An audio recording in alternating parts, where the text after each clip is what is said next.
I'm wondering if it's biblical to sell shirts or hats or etc. in the atrium because Jesus was angry when the people at the church were selling stuff.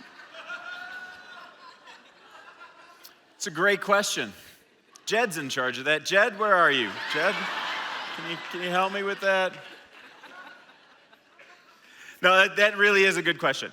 You know, what had happened in Jesus' day was the temple courtyards were designed to be a place that was a house of prayer. My house shall be a house of prayer. I think that's in Isaiah 56 or somewhere in there.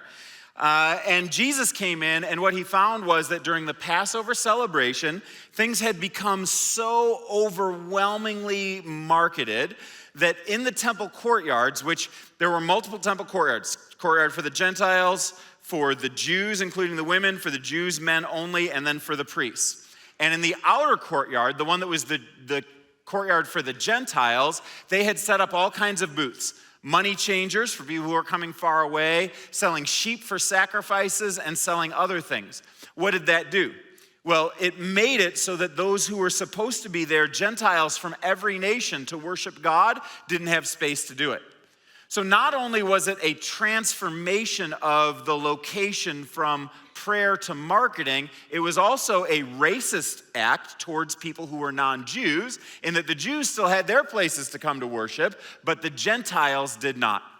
And Jesus said, my Father has said, this will be a house of prayer for many nations. Not just for the Jewish people to have a marketing quarter and then their section inside, but everybody in the world is supposed to be welcome at this place. The problem wasn't so much that there was trade that was happening there.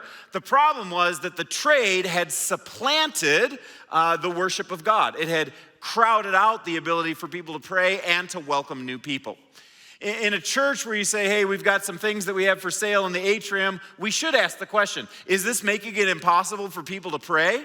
Is it taking up our spaces that were designed for prayer? Is it keeping people away who otherwise would be welcome at church? And none of those things are happening, so I wouldn't apply that verse to what's happening in the atrium.